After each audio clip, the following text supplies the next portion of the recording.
at the market outlook, which then gives you indication about what is happening in the operating environment. It is really, really important that you read this page every time that you start making decisions for a new round. And before you start the entire simulation, then it is very much recommended that you go to the readings, and then from the reading section, you familiarize yourselves both with the decision-making instructions and also with the case description. Okay, so let's go back here, and we looked at the market outlook, and then we go into the actual demand page, which starts the decision-making process. And now in this simulation, you, together with your teammates, you are forming an executive team of an automotive company operating in global markets, and you are competing against the other teams in this simulation. Whatever decisions you are making will influence the other teams, and vice versa. Whatever the other teams are doing will influence you. So in other words, you will not be playing against the computer.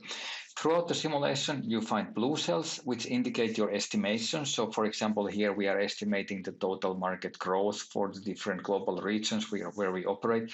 We obviously don't know exactly how much the market is going to grow, but we try to make our best estimation for the growth. Similarly, we also estimate our market share for the round. The market share estimation is done for each of the different technologies separately. We come back to that in a moment. So as said, you will be operating as an executive team and competing against the other teams. Your strategic challenge is to maneuver the company through technological evolution, but this is what we call ESG version of global challenge. ESG stands for environmental, social, and governance. So you also need to incorporate the sustainable development goals into your decision making, and that forms a very critical and concrete part of the overall decision-making process. So in this walkthrough, we will be paying special attention to the different ESG-related decisions. Now, the demand page shows you, first of all, the infrastructure development in the global markets where you operate. So you operate in USA, China, and Europe. And then these charts here tell you how the refueling network coverage is expected to develop in the different markets. So here you can see that you have 4 different technologies. You have the existing combustion technologies, you have hybrids, electric, and hydrogens. And then this line here indicates that what is the stage of development of these different refueling networks in that particular round. So in the US, we can see that in round 1, the hybrid and combustion have a high degree of development, and then hybrid and electric not so much. And then you can see how the development is expected to take place in the different areas. So these will remain constant. The development, the expected development of the refueling network coverage is not going to change, but you will then need to decide about your research and development at which stage you will be launching different technologies into the different markets. And now here on this left-hand side, we can then decide which technologies we will be selling into different markets. In the beginning, we only have the combustion engines in our portfolio, so that's what we would be choosing at the moment in all the 3 markets. We can see that the previous round market share was 33.3%, which comes from the fact that we have 3 teams in this current demo simulation, and all the teams are starting exactly with the same market shares. Now, if you have, let's say, 5 teams, then it means that everybody is starting with 20% market share. Now we estimate the target market share for the round, so we can be a little bit hungry for additional market share, and we aim for 35% share. So we're planning to take a little bit of share from the competitors. And then once we have estimated our market shares and we have also estimated the market growth, then the system calculates the expected sales and gives this information to the production department. Also pay attention to this chart, because then it's always showing you side by side the previous round market share estimation and this round market share estimation. Let's move on to the production. And here on the production page, we first come to this page called planning. And here in the planning page, we can see that we have our own manufacturing facilities in the USA, and then we have some in China. And the majority of the manufacturing is in the USA. We can see the total capacity is 1.4 million units, and in China it's 500,000 units at the outset. And then we allocate capacity from these production sites. In this case, we are allocating now 70% from the US production to combustion engines. We don't have any other technology, so that's very straightforward decision. We just need to make sure that we meet the demand. And then in China, we are allocating 80%. Now, on this left-hand side chart, we can see that now with the current allocation decisions, we have about 2 million units satisfied demand, and then we still have more than 1.3 million units unsatisfied demands, which means that we have to increase the capacity allocation if we are going to meet the demand. The other option is also that we can use contract manufacturing, which is then available at the midsection of this page. And there's always the maximum contract manufacturing available here as well. So this is the maximum up to which you can allocate the contract manufacturing for that particular round. Well, let me prefer our in-house capacity. Instead of 70%, I'm going to allocate 95% of my capacity. That helps me a little bit. And then in China, I will add this to 100%. That helps me a little bit. I'm short of capacity, it seems. So let me just take from here 900. And from here, excuse me, I will then take 700. So now I'm actually meeting the entire demand, plus I'm planning to have a little bit of ending inventory. With the current decisions, now I'm meeting the demand that I have been forecasting for myself. So we leave it at that.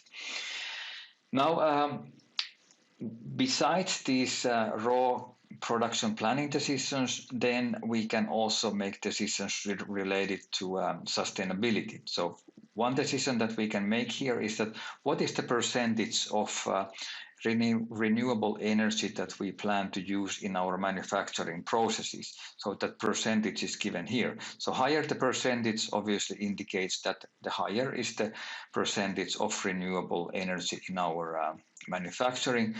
The cost, the higher the renewables proportion of energy, then the higher will be the production cost per unit. So there is some scarce supply of the renewable energy available, so which increases the cost of that form of energy. But at the same time, we gain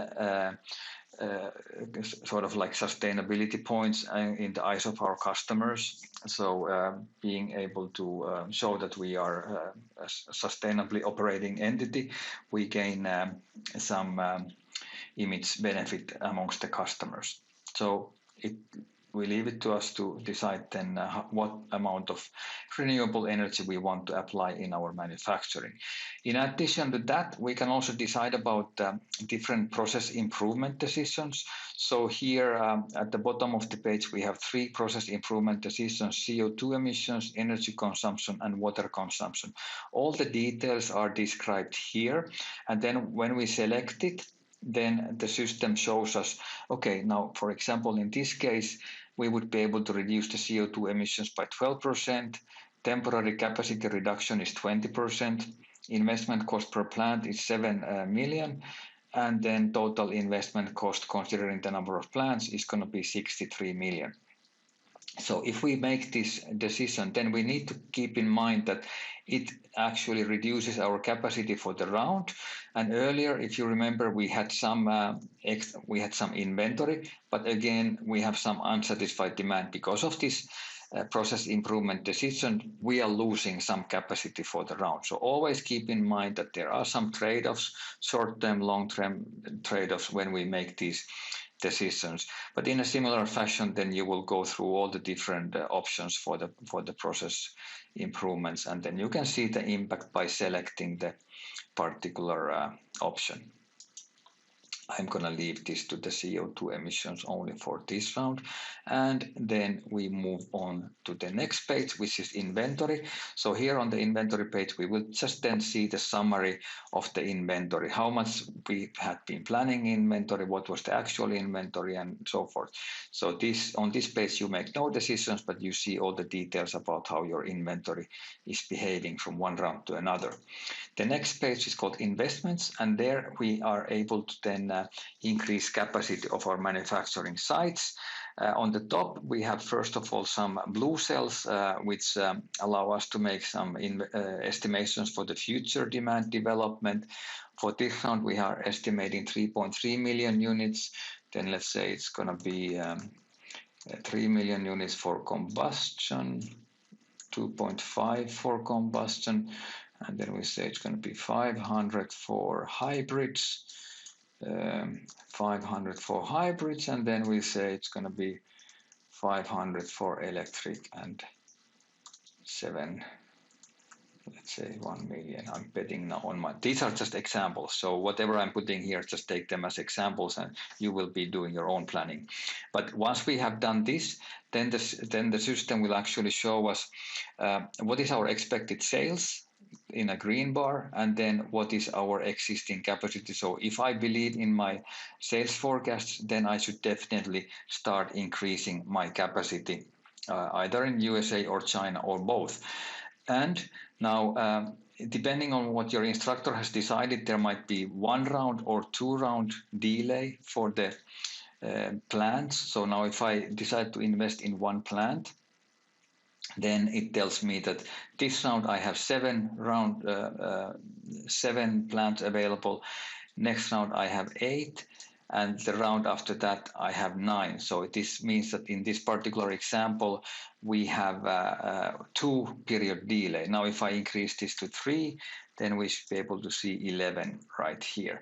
So this example has 2 period delay from the decision until completion. You may have, depending on what your instructor has decided, you may only have 1 round. So if you make the decision now, then next round you have that new capacity available. Okay, so this is the way that we make the decision. We can see the cost, and we can also see when we have to pay the cost. So in this particular case, we would be paying 3.6 billion next round if we decide to invest into three new additional plants. And the separate decision can be done to China, as mentioned. Environmental impact is the summary page, which then shows all the different like CO2 emissions, energy consumption, and water consumption for the different technologies. This round, last round and this round. And always remember that by bringing your mouse over these titles here, you can see that particular section sort of in a spotlight. So if you want to analyze that particular section separately. But this is the page which then tells you how your environmental impact is evolving from one round to another. And in the different charts throughout the simulation, you find these kind of little squares in the top right corner, which then allows you to export the picture as a PNG or SVG. So then if you need to do a report or presentation, it's easy for you to include these by just exporting them. Moving on to the HR page, where we then manage our research and development engineers. And now here we have the option to develop the different technologies and product features in-house, or we can also do licensing. So all the decisions that we do under the HR is related to in-house development of the technologies.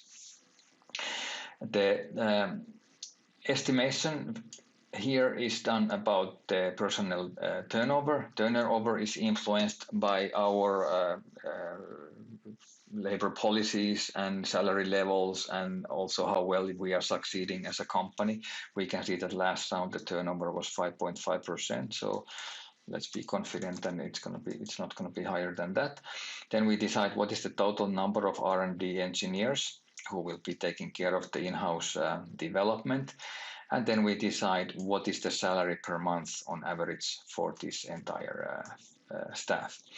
And then we decide what is the amount of training budget that we allocate per employee per month. Now, the total cost is shown here. And then depending on how much we invest in the training and how good is our retention of the R&D employees, then our personnel efficiency will develop accordingly. Training priorities section is the page where we decide different training policies or training priorities. So we have 5 different training priorities that we can choose from, and then obviously if we choose all of them, then nothing is a priority. So here we can sort of decide which are the most important priorities from one round to another. You can obviously always change these priorities from one round to another, and then these will have an impact on your ESG metrics in the results. It is important that you read through the description for each of these different priorities, and then if you click it, then it means that that's what your priority will be, and you can choose multiple of them if you like. Labor policies is the next section, which is then influencing our governance aspects and to some extent also the social aspects. And the same way, we just need to read through all the descriptions and decide accordingly. R&D page is then the place where we actually put those R&D engineers into use, and we can allocate them for development of the different technologies. And then once we have developed a certain technology, we can allocate them for developing features. Now, the combustion technology is fully developed. Then hybrid is sort of halfway developed. So then if we want to start selling hybrid technology, we either need to allocate more person days for it, or we need to buy that as a license. So now that we have already started the development in-house, then let me just allocate this amount, which is required 492,253. So this column here is showing us how much percentage we need to allocate in order to reach the next level in the R&D cycle. And once we have done this, let me put 493 just to square it off. Then I have reached the level of complete technology for hybrid. But this is only going to be available next round. So time to market in in-house development is with 1 period delay. We make the investments now, for example, in round 1, then the new technologies and features will be available in round 2. Whereas if we use the licensing, then it becomes available immediately. So if I would then invest into electric technologies, then I would be paying 1.8 billion, but I would be having that available immediately, and I would be able to start selling these electric technology vehicles already in this round. Now, if I want to do this, that I want to make this fairly sizable investment in electric, then I also need to go back and modify my demand planning, because now I have only selected combustion here, but now since I have electric ready as well, I will then pick that one,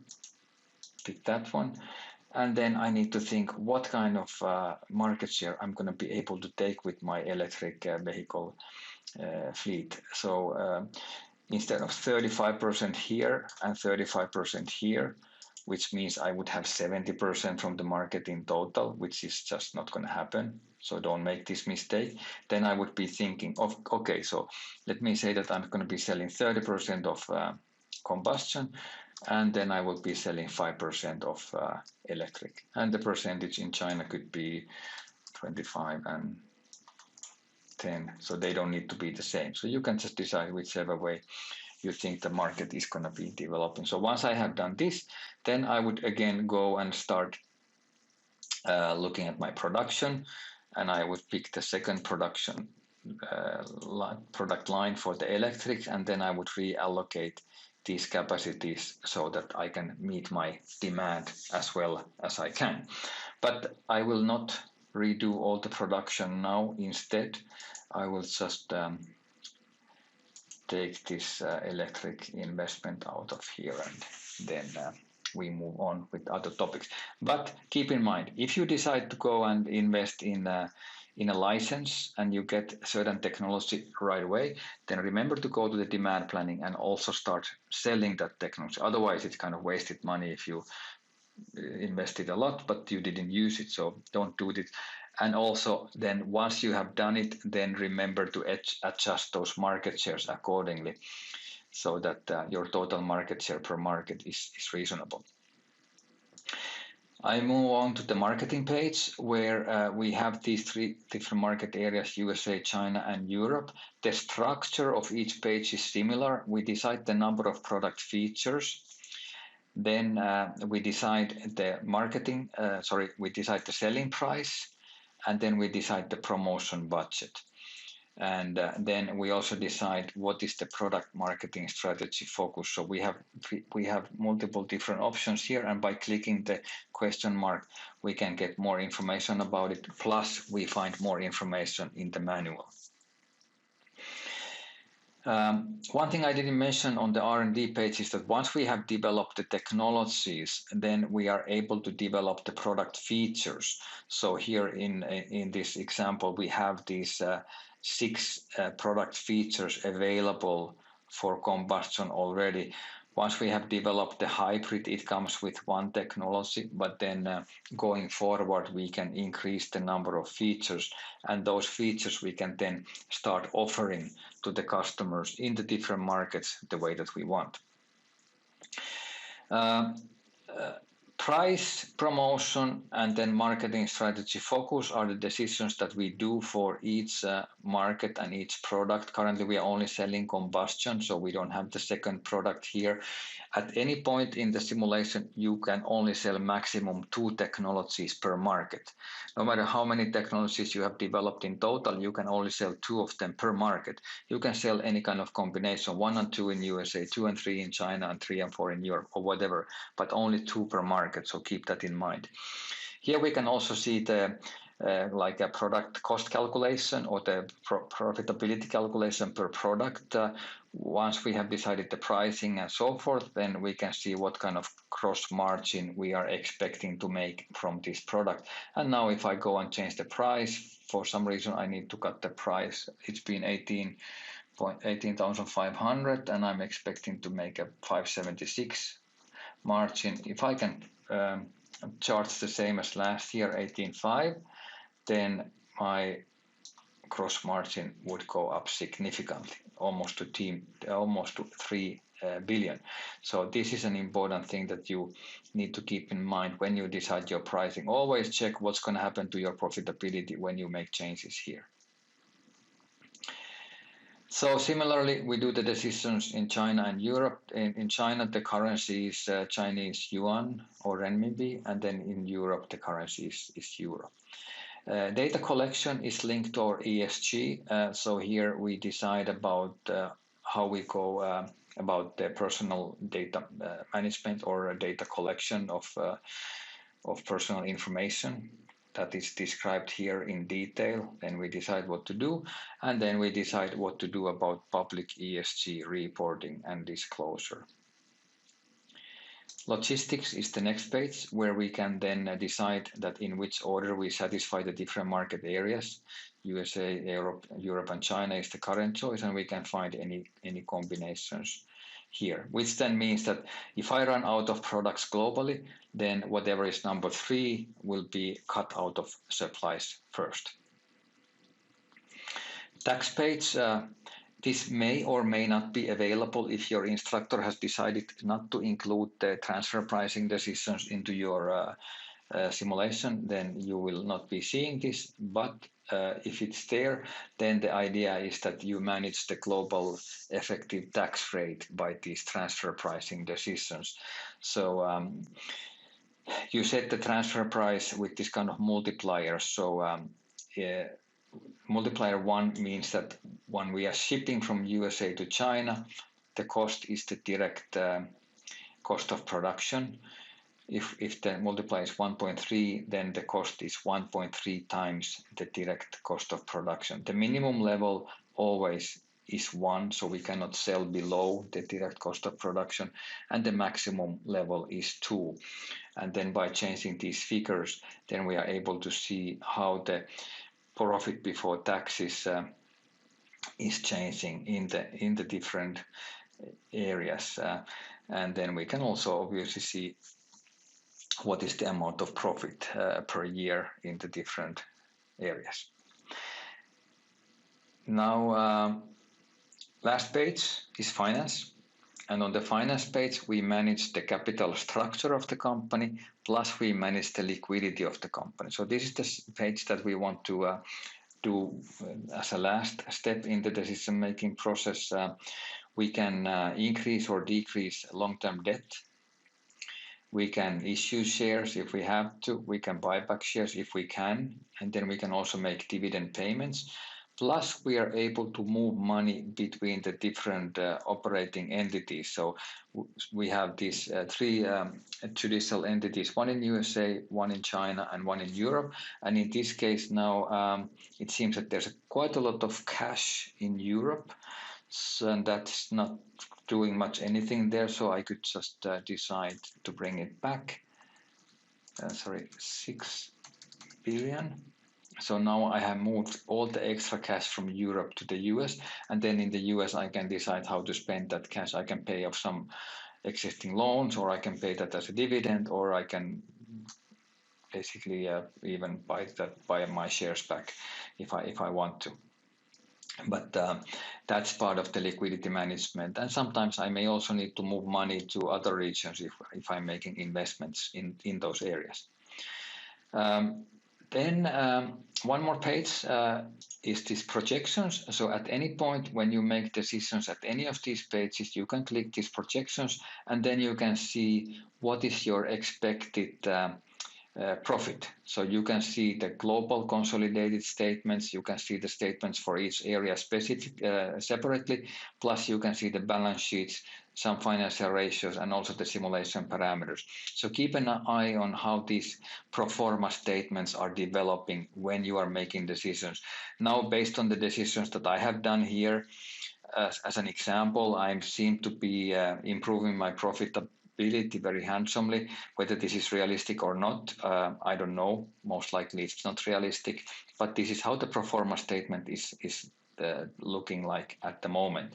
And any changes at any point here will be immediately reflected on this round column. And the last round column is telling me what were the actual results for the previous round. So I can compare between my previous actual and my current estimations. Last page in the decision-making section is the decision checklist, and this page then shows you your team members' decisions side by side. So I have been operating the system now as Marguerite, then I have Margie and Melanie in my team as well. And now, based on all the decisions and estimations I've done, I can see that my profitability expectation is 10.7 billion. My colleagues have not done much, and they have negative estimations. So if nothing else, then we would decide to go with this one, and then we say copy as team decisions, then we say yes. And now I have copied everything from this column to this column, and at the time of the deadline, whatever I have in this column will be then used to calculate the results for our team. I can replace these decisions as many times as I want before the deadline. I can also click go, which then allows me to make any changes directly to the team column. So now if I go and change demand or production or whatever else, those will be immediately reflect as the team decisions. So in a team of 3, I may have 4 different sets of decisions at the end of the before the end of the round, which means 1 for each individual and 1 for the team. Whatever you do, the important thing is that in this column you have the set of decisions that you together with your team members want to have to be calculating the results for your team. Okay, and then after the deadline, you will find the results in this section, and there's many different reports. You can find the financial statements, you can find the different financial ratios and time series there, market reports, HR reports, and then you have the sustainability report, which is linked to the ESG topics. There you can see how the environmental, social, and governance decisions that you have done will actually influence your performance in terms of the customer demand. So these percentage changes that you see here then indicated how the different decision areas have been influencing your demand in the eyes of, or let's say your attractiveness in the eyes of your customers. This completes the walkthrough. Thank you very much. Enjoy CESIM Global Challenge ESG version. Thank you very much for your attention, and bye for now.